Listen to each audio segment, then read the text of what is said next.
E pensam que Jesus está aqui a referir-se ao casamento? Não está. E, sobretudo, a este casamento canónico que as igrejas, que a Igreja Católica inventou, que chama casamento canónico, que inventou, sobretudo, no século XVI, no Concílio de Trento. Põe um clérigo célibe à força, por força da lei do celibato, a presidir. Quer dizer, ele fica ali, parece que simbolicamente a unir um homem e uma mulher, quando ele próprio, por força da lei do celibato eclesiástico, nunca pode fazer aquela ação. Com a autoridade moral, humana, ele pode presidir um ato daqueles. E ter imposto isso como condição sine qua non para haver casamento válido. Isso só a aberração das aberrações eclesiásticas. Quer dizer, só gente pervertida, já em último grau, é que concebe uma lei destas. Mas foi uma das coisas, uma das decisões que o Concílio de Trento, no século XVI, os chamados padres conciliares, que são os bispos que foram ao concílio, que estiveram a fazer o Concílio de Trento, aprovaram.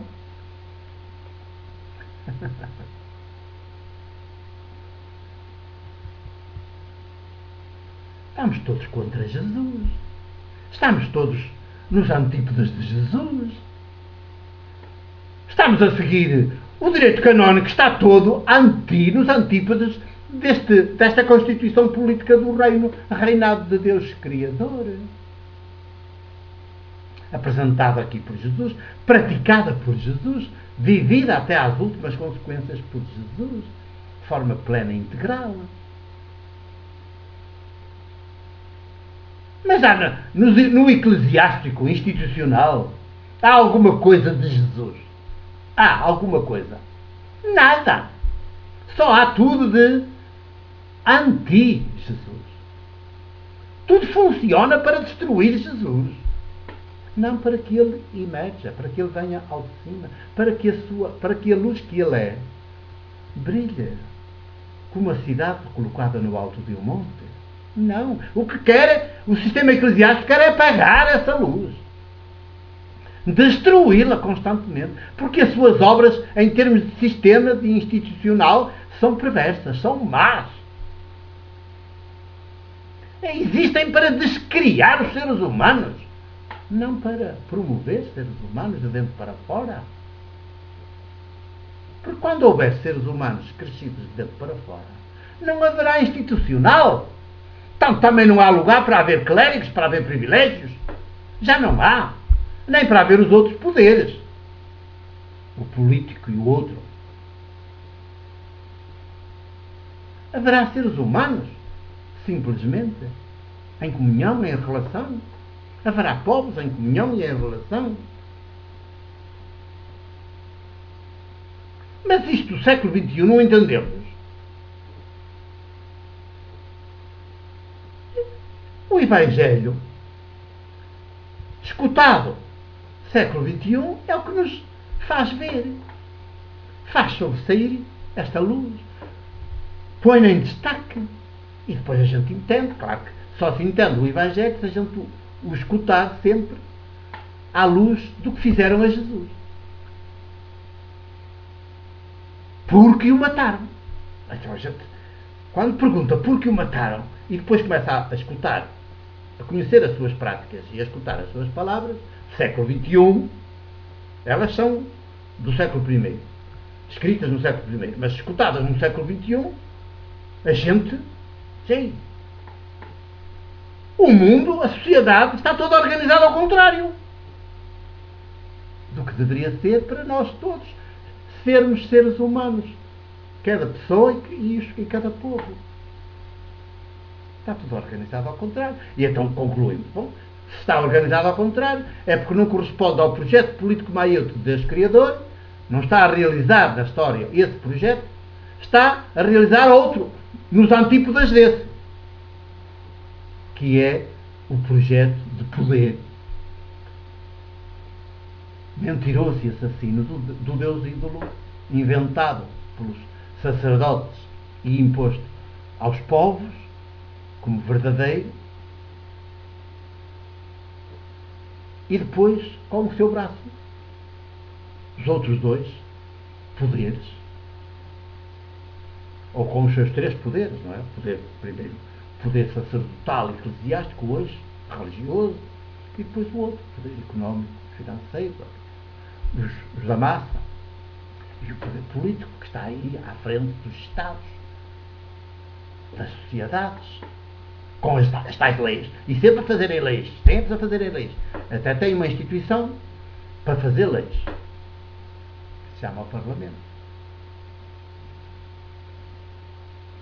É o órgão que faz as leis, que fiscaliza as leis, que aprova as leis.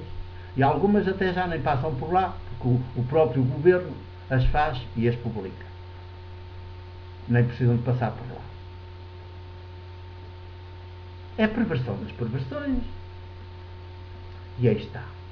Então, aqui Jesus remete. Pensam que está a falar do casamento? Não está. Muito menos deste casamento que a gente conhece hoje. Na igreja, o casamento canónico, com concordata e tudo, em que o clérigo que preside, primeiro não pode, ele nunca poderá casar. No dia em que o fizer, deixa de ser clérigo. E tem de ganhar o pão com o suor do seu rosto, porque até o direito a comer perde. Até o pão lhe tiram, se casar.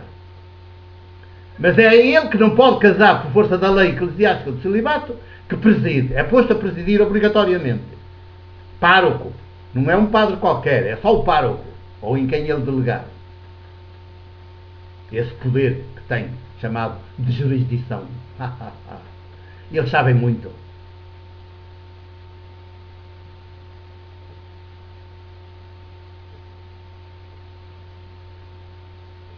É a perversão das perversões. Dizer que aquele tem poder e o outro que está ao lado não tem nada. Os próprios noventos não têm. E não são seres humanos como o outro. Não, não são clérigos. O outro já não é um ser humano, o outro é um clérigo. É um profissional. É um mercenário. É um funcionário do sistema. E os noventos são objeto. São pagantes. Têm de pagar por aquele serviço. Ainda por cima. Reduzem os objetos e ainda por cima os obrigam a pagar. Anda cá! Eu declaro-te objeto meu. Eu é que mando em ti. Eu é que te domino. Eu é que posso reconhecer essa tua união que vais agora aqui fazer. E tu pagas-me. Eu reduzo-te a objeto. Retiro-te a capacidade de decisão. De decidir. De ser sujeito. E tu ainda me pagas. E depois ainda me reconheces como superior a ti. Como estando em cima de ti. E tens que me respeitar. E reverenciar.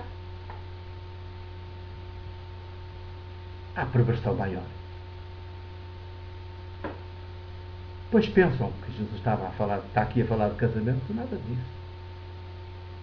Isso não preocupa Jesus.